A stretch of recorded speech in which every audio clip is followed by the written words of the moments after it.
Hi, my name is Claire Bamplekou, and I was invited here today to talk about my artwork, All I Ever Wanted Was Coffee. And in this artwork, I filled a bathtub full of coffee and bathed in it. My relationship with coffee started when I was really young, since every time my mom would come back from work, she'd take a nap, and afterwards she'd ask me to prepare her a cup of Turkish/Greek coffee. So I was taught to make coffee from a very young age from my grandmother. And it became a kind of a ritual between me and my mother. And it lasted until I became a teenager, where I guess I had other things to do than make my mother coffee. So, and it wasn't actually until I was a teenager that I started drinking coffee. But I wasn't addicted to it till I became an adult. My relationship with coffee is a very ambivalent one, since I found out that I'm epileptic, and coffee is affecting my condition. So I'm always fluctuating between having too much coffee and not having any coffee at all. So I decided to make this artwork where I filled a tub full of coffee to question myself whether I could ever have enough, or where is the limit of our desires, and also connecting it to my personal addiction and struggle with coffee throughout time. Some facts about coffee are that coffee actually comes from Ethiopia, and on the 15th century it was brought to Yemen, where it was roasted for the first time. In the beginning it was used by Sufi monks so that it would help them stay awake during their evening prayers. But then it became more widespread, and with the spread it spread through the Islamic world, where coffee houses became places where men could meet up outside the house and discuss about religion and politics. Originally, coffee houses were not places where women were allowed. On the 17th century, coffee was brought into Europe, and actually some of London's largest corporations started out as coffee houses, such as Jonathan's Coffee House becoming the London Stock Exchange, and Lloyd's Coffee House turning into the Lloyd's of London. With time, Europeans started looking for different sources of acquiring their coffee, and they decided to grow their own coffee. So Dutch colonialists made the coffee plantations in islands such as Java and Sumatra, where labor was cheap, so that they could import it to Europe. And the Americans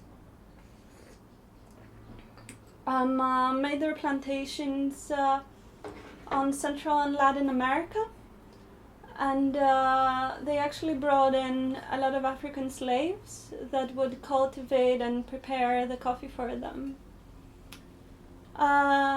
Even today, the largest exporter of coffee, which is Brazil, started out as one of those plantations where a really large amount of Africans was brought in to cultivate the coffee.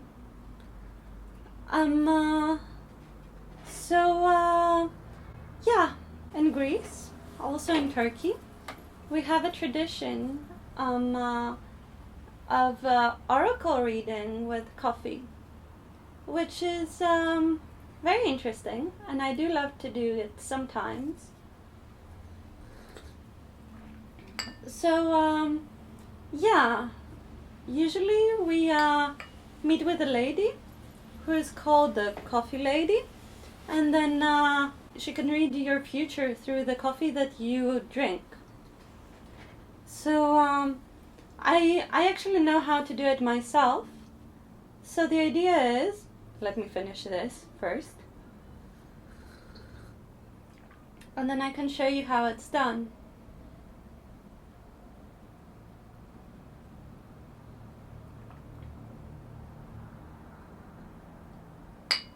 So the idea is that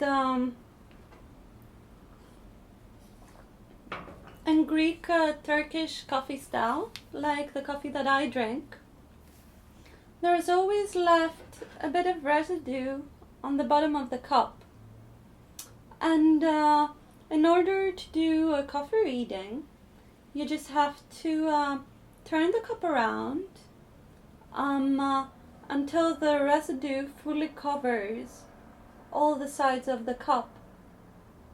So, and you do that a couple of times, so until everything is covered like this, and then you turn the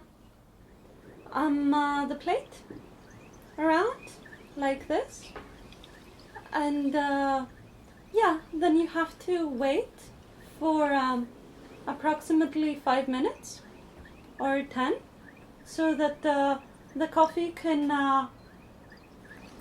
dry inside the cup. So now it's 5 minutes later, and this is how the cup is supposed to look like. I don't know if you can see it properly, but how I read my coffee is, well, first of all, there are some rules which say that you can never read coffee at night, and that if you spill the coffee, you're going to get money. So how I read it is that anything that's close to the handle is whatever is close to me. And that is also in a very chronological order. So it's things that are close to the present, that are close in my house, that are close to me in space, or that affect me directly. On the right side of the handle, I can see my past, like things that happened in the past. And on the left side of the handle, it goes towards things that are further away from me. And then it also works a bit like this. So things that are on the top of the cup denote things that happen in the close future. When things are going down, they show this type of possibility and the depth of time, pretty much. And then I read somewhere that you have to actually let the coffee talk to you in a way, so that when you read the coffee, you don't come believing that, of course, you have some symbols that are good symbols and some symbols that are not as pleasant to see, but those are also quite meaningless. What's actually meaningful is the impression that you have and the way that you interpret it. I figured that I really wanted to include this in my lecture because this is also quite relevant to my work and this desire. Because desiring something has this quality of putting yourself out for some future type of happiness. Whereas being satisfied with the things that you have means that you no longer want to be happy in your future, but rather you're okay with the things that you have in the present moment. So, I hope you enjoyed it. And yeah, thank you very much for listening.